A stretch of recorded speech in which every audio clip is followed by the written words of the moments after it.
Bless the Lord, O my soul. O Lord my God, you are very great. You are clothed with honor and majesty, wrapped in light as with a garment. You stretch out the heavens like a tent. You set the beams of your chambers on the waters. You make the clouds your chariot. You ride on the wings of the wind. You make the winds your messengers, fire and flame your ministers. You set the earth on its foundations so that it shall never be shaken. You cover it with the deep as with a garment. The waters stood above the mountains. At your rebuke they flee. At the sound of your thunder they take to flight. They rose up to the mountains, ran down to the valleys, to the place that you appointed for them. You set a boundary that they may not pass, so that they might not again cover the earth. You make springs gush forth in the valleys. They flow between the hills, giving drink to every wild animal. The wild asses quench their thirst. By the streams, the birds of the air have their habitation. They sing among the branches. From your lofty abode, you water the mountains. The earth is satisfied with the fruit of your work. You cause the grass to grow for the cattle and plants for people to use, to bring forth food from the earth and wine to gladden the human heart, oil to make the face shine, and bread to strengthen the human heart. The trees of the Lord are watered abundantly, the cedars of Lebanon that he planted. In them the birds build their nests. The stork has its home in the fir trees. The high mountains are the wild goats. The rocks are a refuge for the conies. You have made the moon to mark the seasons. The sun knows its time for setting. You make darkness, and it is night, when all the animals of the forest come creeping out. The young lions roar for their prey, seeking their food from God. When the sun rises, they withdraw and lie down in their dens. People go out to their work and to their labor until the evening. This is the word of the Lord. Thanks be to God.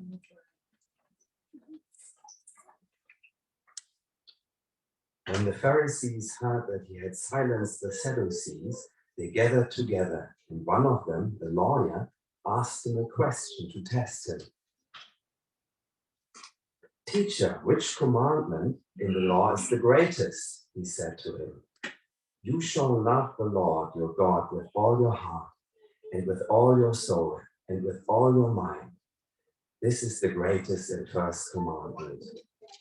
And the second is like it. You shall love your neighbor as yourself. On these two commandments hang all the law and the prophets.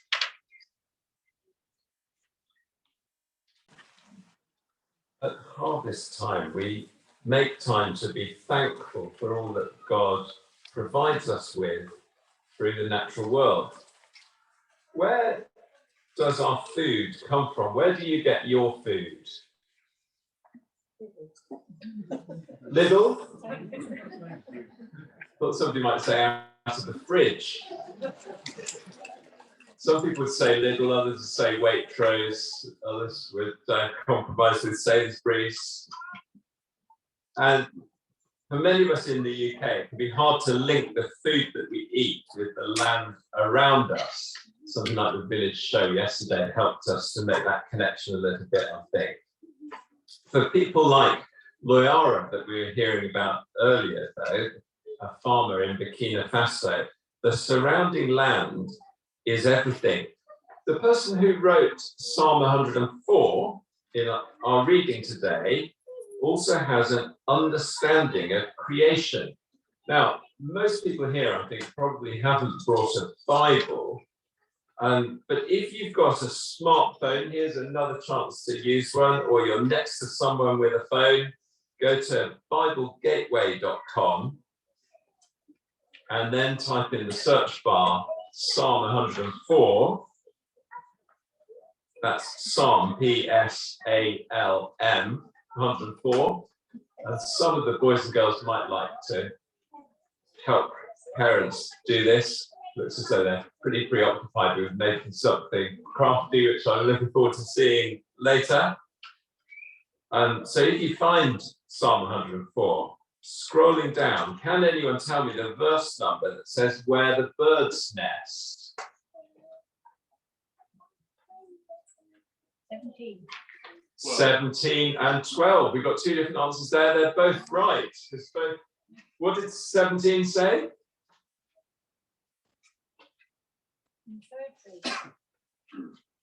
In the fir trees. In the fir trees, or my version says the cedars of Lebanon, and the junipers as well is where the stork has his home. And somebody else had verse 12. Where did that say the birds nest?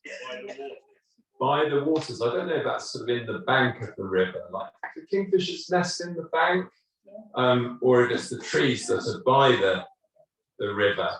Okay, which verse has where the mountain goats live? The mountain goats. 18. 18, where do they live? The high mountain crags. Okay, which verse tells us what the lions do? 21. You're very quick, Tim. What do lions do? I was to hear Tim roar. And which verse tells us what's in the sea? 25. What is in the sea?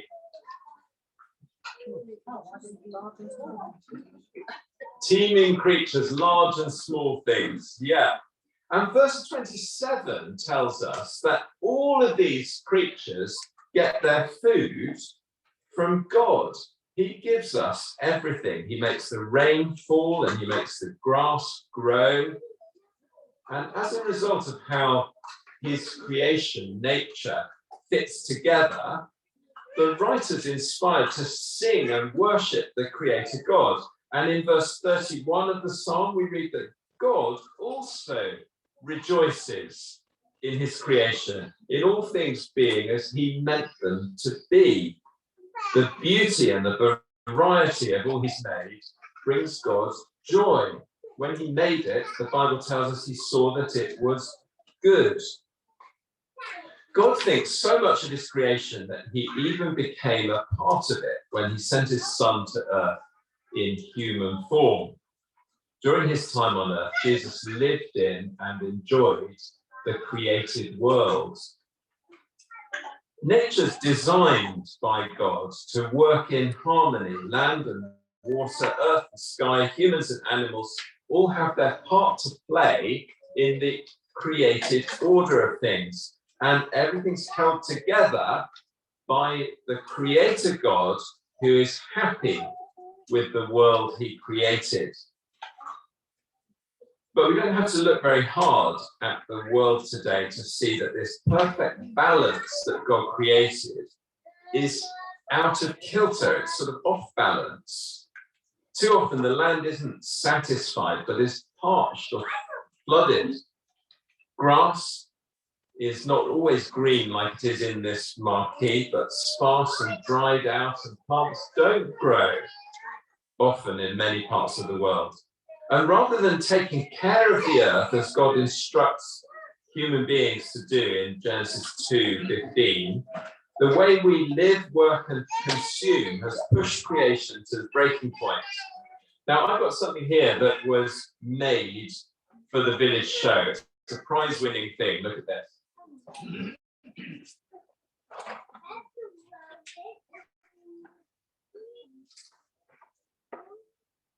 I might need some help here, actually, Digby, would you? Because it's broken in its envelope.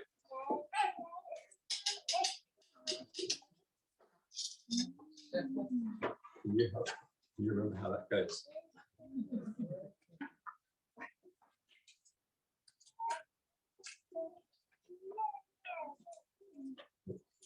That way around. Oh no! Sorry about this. Let you do this on your own.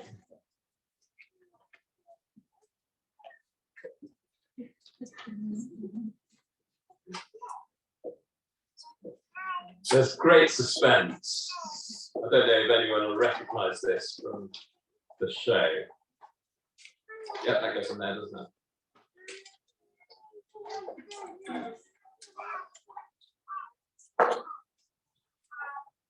Right, so this athlete, this weightlifter,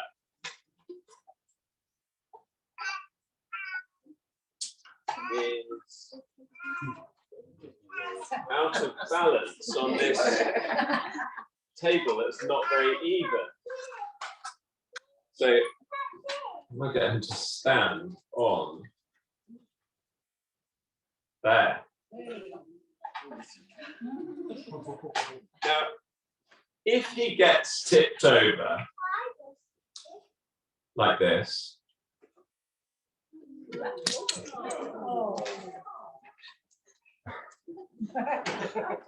he's sadly broken.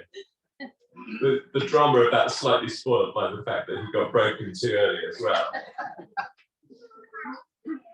But a bit like the wonderful world that God has made being spoiled. There's plastic pollution littering the seas and the poorest communities. There are species going extinct. The climate crisis is causing more droughts and floods and storms. And we've damaged this beautiful world, which is a gift from God. We're feeling some of the effects in the UK in our changing weather, but it's people living in poverty who've done the least to cause the problems who are being hit the hardest, like Loyara.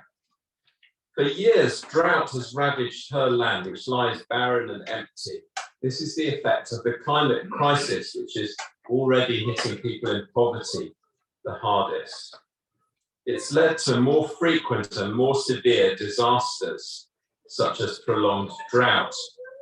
And for Loyara and so many others, the harvest will be empty again this year. Another season of hunger looms. And as the climate crisis worsens, it can mean life or death for many families like Loyara's. She says we have no other source of income than agriculture. We know what it means to go without. Around the world, millions of people like Loyara are being pushed back into poverty because of climate change. In 2016, world hunger started to increase for the first time in a decade and has continued to increase every year since. And that's because of climate change, conflict, and disease, with climate change making the risk of conflict worse. The scientists are clear the climate crisis is being caused by us, especially us in developed nations, and the impacts are accelerating. We're running out of time to prevent the worst effects. We have to act fast and change the way we live, and governments have to be much more ambitious. Just now, we have a unique window of opportunity. This year, the UK is hosting the UN climate talks in Glasgow in November. How our governments throughout the UK choose to rebuild after the pandemic will not only shape our own economies, but also influence other nations as we host these talks. This is a crucial moment for our leaders to take climate change seriously. We heard Jesus telling us the most important commandments are to love God and love our neighbours. Tackling the climate crisis is vital to both of these, honouring God by protecting his creation and loving our global neighbours who are hit first and worst by what is now a climate emergency. The brokenness of the world is not the end of the story. Colossians 1:19 says this: God was pleased to have all his fullness dwell in him, Jesus, and through him, Jesus, to reconcile to himself all things, whether things on earth or things in heaven, by making peace through his blood shed on the cross.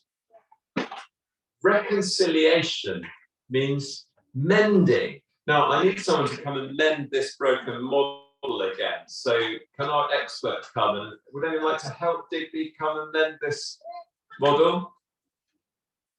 Can you run up, Diggers? Thank you. Can you pick it up and mend it? Maybe on this table would be a good place to do it, shall we?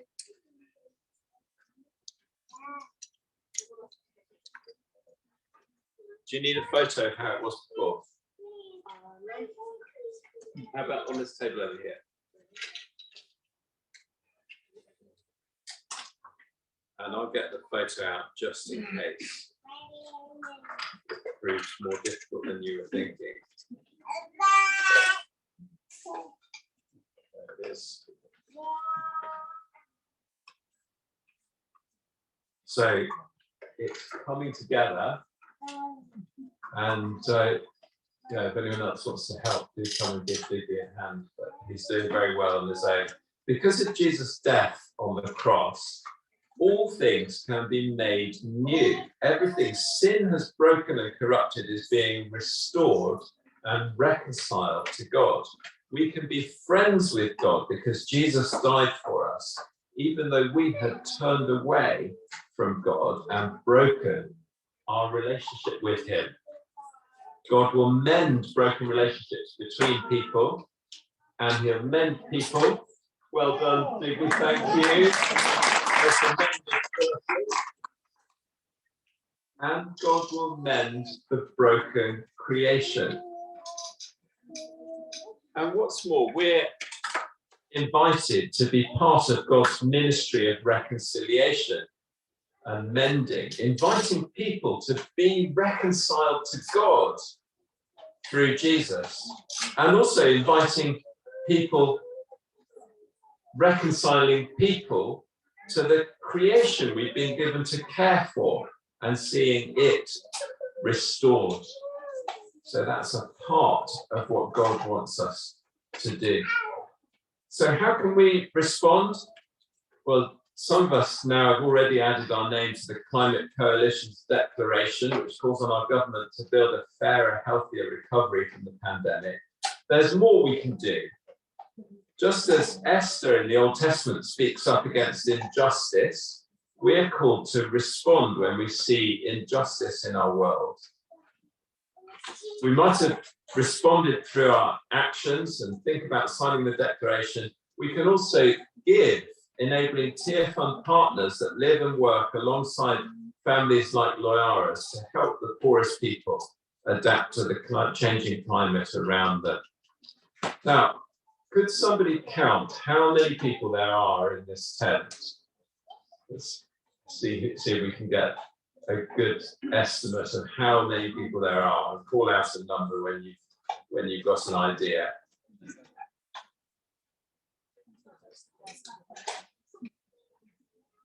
Maybe the sides people have already counted, have you? How many people do you think there are, Tim? I got 62, but maybe quite a few counted twice. Maybe 62, maybe some counted twice, or maybe someone slipped in the back way without Tim counting you. But Tier Fund tell us that £38 could provide a woman with the materials and training needed to start her own sustainable poultry farm to help feed her family and earn an income. So that would be if we all gave how much each? About 50p. And £57, so that would be sort of about £1 each, could help towards training an entire village on how they can protect themselves against disease and illness through sustainable waste management. Or £200, which could be one person giving £200 or each of us giving a couple of pounds each, could contribute towards the cost of installing a solar water pump in a community vegetable garden to increase the chances of a successful harvest.